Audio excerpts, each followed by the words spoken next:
परमात्मा श्री राधा कृष्ण के चरणारविंदों में शतकोटि नमन वंदन करते हुए मित्रों को, जिज्ञासुओं को, धर्म प्रेमियों को, ज्योतिष विज्ञान प्रेमियों को हर हर महादेव, बम बम भोले नमः शिवाय। मित्रों, एक होता है पिता जो सबका होता है, जनक, जिसे जनक कहा जाता है पिता। एक होता है पिता का पिता अर्थात हमारे दादा। एक होते हैं दादा के भी पिता अर्थात हमारे परदादा। तो नवम भाव जिसे भाग्यस्थान कहा जाता है वो पिता का भाव है। पिता का जो विचार किया जाता है, पिता के विषय में जो भी कुछ देखा जाता है, जितने भी विचारणीय विषय हैं पिता के विषय को लेकर के, वो नवम भाव और नवमेश। अब विषय आता है कि दादा का, और दादा का जहां पर विचार किया जाता है वो पंचम भाव है। पंचम भाव से हमारे दादा का यानी पितामह का विचार किया जाता है। और दादा यानी पितामह के जो पिता हैं यानी परदादा, परदादा का जो विचार है वो लगन स्थान से किया जाता है। जो लगन स्थान होता है वो परदादा का स्थान है। जो पंचम भाव है वो दादा का भाव है। और जो नवम भाव है वो पिता का भाव है। दसम भाव हमारे अपने पिता की संपत्ति का भाव है। हमारी कुंडली का धन भाव यानी लगन से दूसरा भाव हमारे परदादा की संपत्ति का भाव है, पैतृक संपत्ति का। और लगन कुंडली का जो षष्ठ भाव है, छठवां भाव यानी पंचम भाव से जो दूसरा भाव है वो पितामह की संपत्ति का भाव है। पितामह की संपत्ति मिलेगी या नहीं मिलेगी, परदादा की संपत्ति मिलेगी या नहीं मिलेगी, पिता की संपत्ति मिलेगी या नहीं मिलेगी। तो पिता की संपत्ति दसवां भाव लगन का, पर दादा की संपत्ति षष्ठ भाव लगन से, और पर पितामह यानी जो परदादा है तो हमारा जो धन स्थान है वो परदादा की संपत्ति का भाव है। भाग्य स्थान हमारा वर्तमान भाग्य है, जो हम जिसको भोग रहे हैं लगातार, वो हमारा भाग्य स्थान वर्तमान कहलाता है। पूर्व जन्म में हमने क्या क्या किया था, हमने पाप किए थे या पुण्य किए थे, वो पंचम भाव है। पूर्व जन्म कृत पुण्यों का पूर्व पुण्य भाव पंचम भाव है। यदि जातक ने पूर्व जन्म में अशुभ कर्म किए हैं, गलत काम किए हैं, तो इस जीवन में जो कष्ट मिलने वाला है वो पंचम भाव बताता है। पंचम भाव पूर्व जन्म के पाप और पुण्यों का भाव है। पूर्व जन्म में जातक जैसे कर्म करके संसार में आता है भोगने के लिए, तो वो पंचम भाव से देखा जाएगा। सत्कर्म किए या सत्कर्म किए, जातक दुखी रहेगा या सुखी रहेगा। यदि पंचम भाव और पंचमेश यदि बली है तो अच्छी स्थिति रहेगी, जीवन सुखमय रहेगा, भूमि भवन वाहन सबका सुख प्राप्त होगा। और पंचम भाव यदि निर्बली है, बलहीन है, पंचमेश और पंचम भाव, तो जीवन उद्देश्यहीन हो जाएगा और जीवन काफी पीड़ित हो जाएगा। जब पंचम भाव का स्वामी जिसे पंचमेश कहा जाता है, जब वो लगन स्थान में अर्थात अपने भाव से नवम भाव में जब वो बैठता है और वो बली होता है, अंशों के आधार पर और राशि के आधार पर जब पंचमेश जब लगन में बैठता है तो अनुकूल परिणाम देता है। अनेकानेक सेवादारों के द्वारा सेवा प्राप्त कराता है। भूमि, भवन, वाहन, शिक्षा, दीक्षा, ज्ञान, इन गलत और सही का निर्णय, धर्म और अधर्म का विवेक उत्पन्न कराता है। जातक को धनी बनाता है जब पंचमेश लगन भाव में बैठता है। न्यायाधीश बनाता है या मंत्री बनाता है और आस्तिक बनाता है। आस्तिक जो भगवान से डरता है। गलत काम करने से जो व्यक्ति डरता है, ऐसे व्यक्ति को आस्तिक कहा जाता है। जो भगवान का भक्त होता है, धर्म पर चलने वाला होता है, उसको आस्तिक कहा जाता है। अल्प संतान होती है। यदि पंचमेश निर्बल हो, दुरस्थिति में हो, तो जातक कुटिल बुद्धि का होता है, कृपण होता है और धोखेबाज होता है, ठगों का नेता होता है। यानी गलत काम से, गलत लोगों के माध्यम से और संसार में सुख और दुखों की प्राप्ति करता है। यदि पंचमेश निर्बली हो करके, बलहीन हो करके जब पंचम भाव में बैठता है तो जातक पीड़ित रहता है, अल्प संतानवान होता है। और यदि पंचमेश बलवान है, बली है, शक्तिशाली है, शुभ स्थिति में है और लगन स्थान में बैठा हुआ पंचमेश, तो जीवन में जातक की बहुत उन्नति होती है और जातक एक बड़ा आदमी बनता है। पंचम भाव का स्वामी पंचमेश यदि बली हो और द्वितीय भाव में बैठा हो, लगन से द्वितीय भाव में अर्थात अपने भाव से दशम भाव में, तो बहुत अच्छे परिणाम देता है। जीवन सुखमय रहता है, धन की प्राप्ति होती है, जातक बहुत अच्छी शिक्षा प्राप्त करने वाला होता है, पत्नी बहुत अच्छी होती है, सुसंस्कृत संतान की प्राप्ति होती है, संतान नाम रोशन करने वाली होती है और ऐसे जातक सदैव प्रसन्न चित्त रहने वाले, परोपकारी, दयालु और दूसरों पर कृपा करने वाले होते हैं। यदि पंचमेश निर्बल हो करके और द्वितीय भाव में लगन से जब द्वितीय भाव में बैठता है निर्बली हो करके, तो अस्थमा, दमा, श्वास, दरिद्रता और गरीबी में जीवन व्यतीत होता है। अस्थमा, दमा, श्वास इत्यादि के रोग होते और पारिवारिक जीवन में पति पत्नी के मध्य में हमेशा तनाव होता है। मित्रों, जब पंचम भाव और पंचमेश जब पीड़ित होता है तो अफेयर में और जो लोग प्रेम जगत में जीना चाहते हैं, प्रेमियों के साथ रहना चाहते हैं, उनको हमेशा पीड़ा ही मिलती है, धोखा ही मिलता है। कब? जब पंचमेश कमजोर होता है।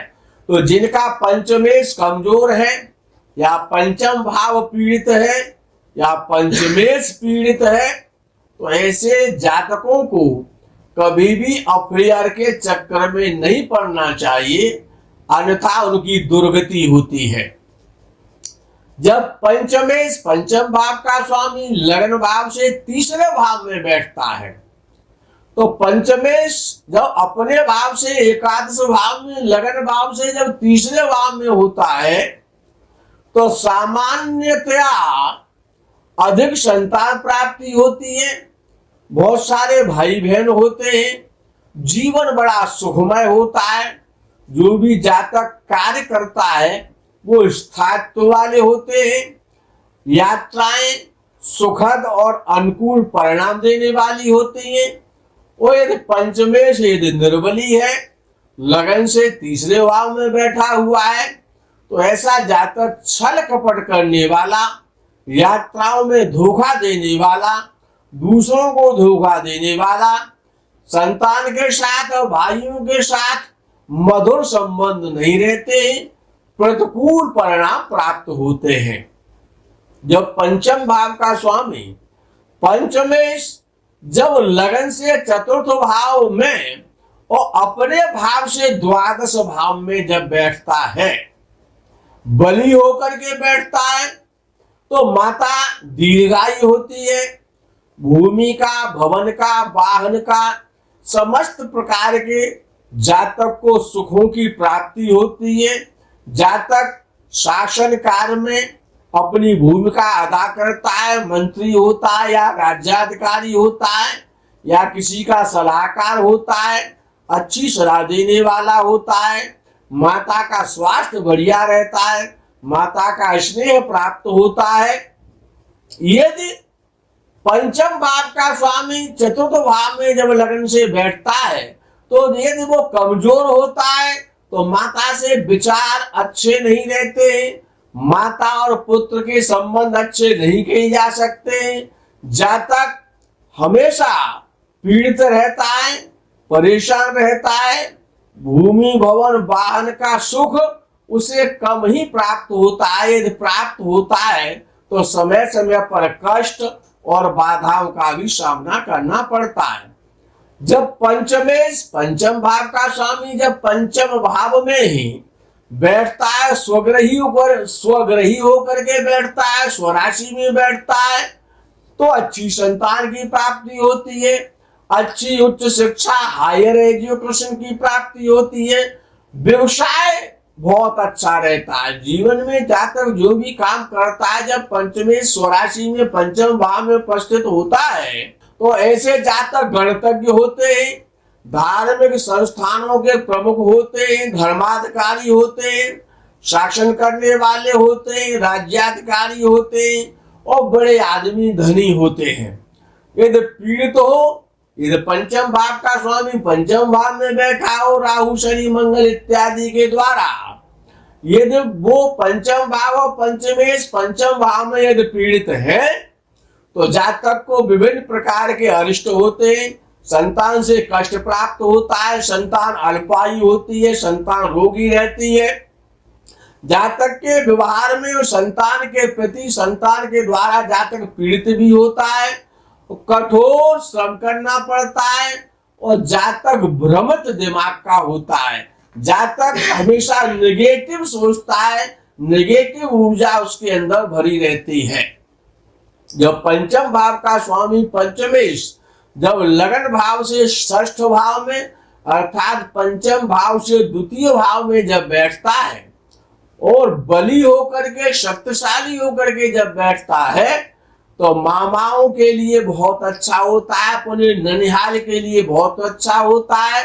जातक की ननिहाल समृद्धशाली परिवार में होती है, जातक सुख समृद्धिवान होता है।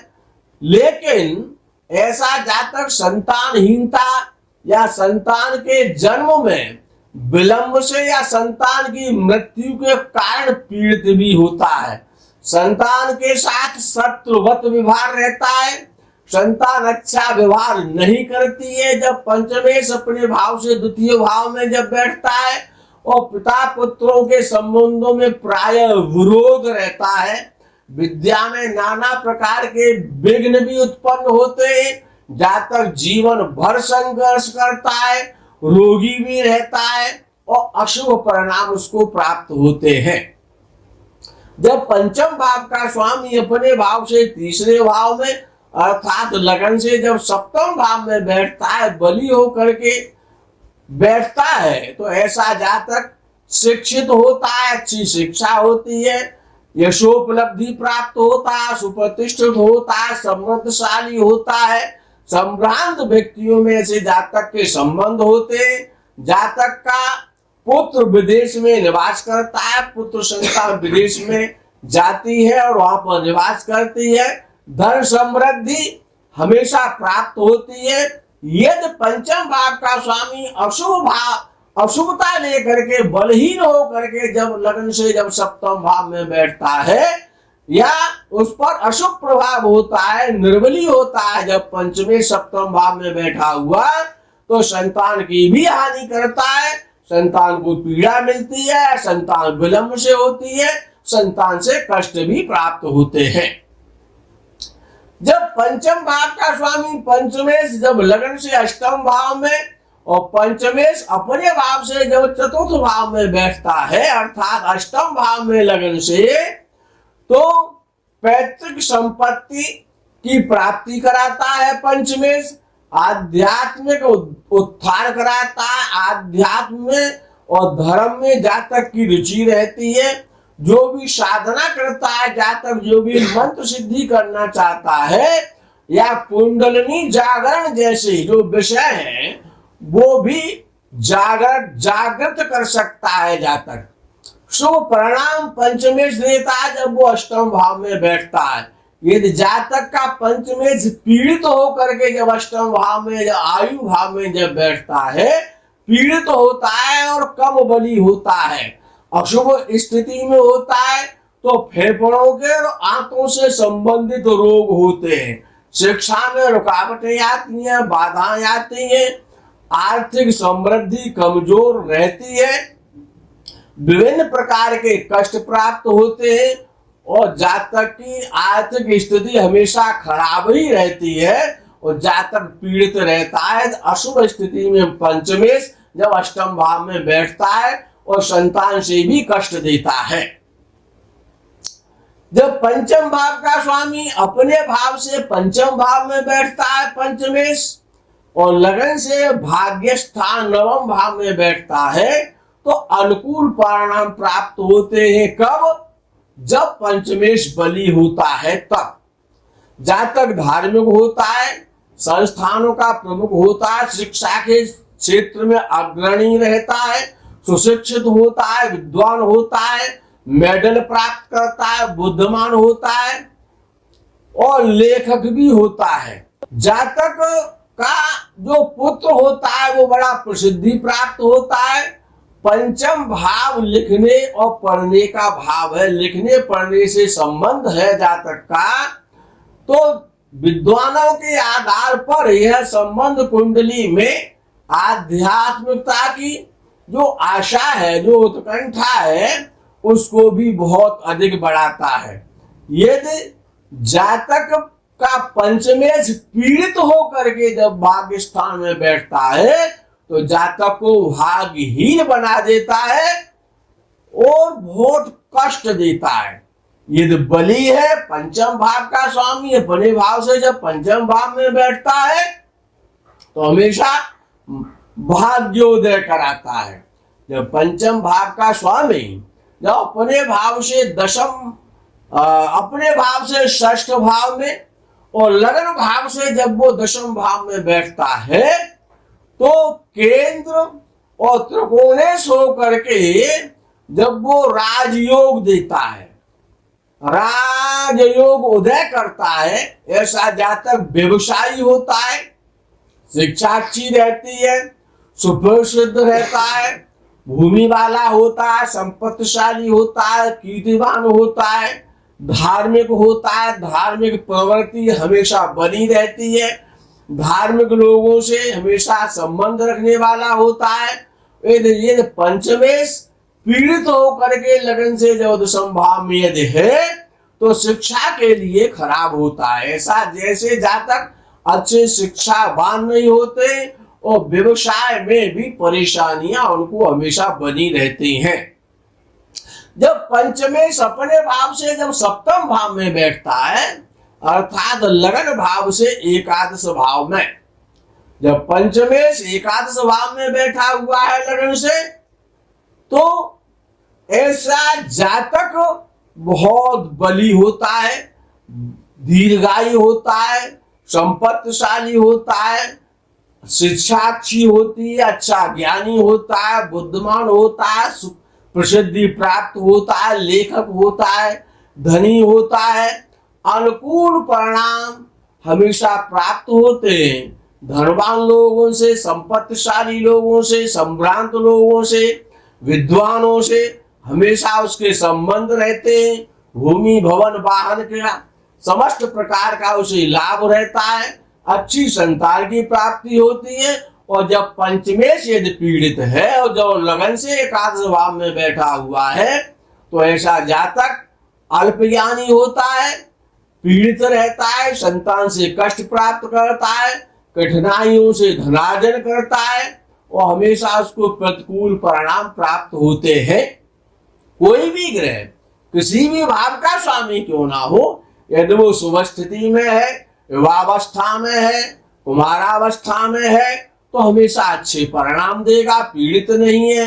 पापक ग्रहों से दृष्टिहीन है तो हमेशा अच्छे परिणाम देगा। जब पंचम भाव का स्वामी अपने भाव से जब अष्टम भाव में बैठता है, यानी लगन से द्वादश भाव में, तो पंचमेश सामान्यतः अधिक शुभ नहीं माना जाता है। पंचमेश का द्वादश लगन से द्वादश भाव में बैठना प्रायः विद्वानों ने अशुभ ही माना है। यदि पंचमेश यदि पीड़ित भी हो गया तो व्यर्थ भटका पैदा करता है, संतान से परेशानियां रहती हैं, आर्थिक परेशानियां रहती हैं, संतान से हमेशा दूरी रहती है या संतान की प्राप्ति नहीं होती है। यदि संतान है तो उसका सुख प्राप्त नहीं होता है, अशुभ परिणाम जीवन भर जातक भोगता है।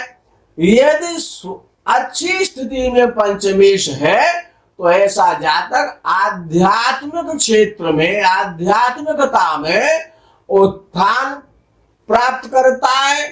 मोक्ष के प्रति जातक का रुझान रहता है। तीर्थ यात्राएं, साधु जनों की सेवा, साधुओं की संगति, धर्म पर चलना, इस प्रकार के परिणाम प्राप्त होते और जातक जीवन भर धर्म पर चलता रहता है। जब पंचमेश लगन से द्वादश भाव में बैठता है, जब पंचमेश शुभ स्थिति में होता है, अपने भाव से अष्टम भाव में लगन से जब वो द्वादश भाव में होता है, तो मोक्ष के प्रति, ईश्वर के प्रति, धर्म के प्रति, दयालुता के प्रति, उसमें दयालुता बहुत होती है, परोपकारी होता है ऐसा व्यक्ति, और धर्म पर चलने वाला, आध्यात्मिक उन्नति करने वाला और मोक्ष को प्राप्त करने वाला होता है ऐसा जातक, जब पंचमेश अच्छी स्थिति में होता है और जब लगन से द्वादश भाव में होता है।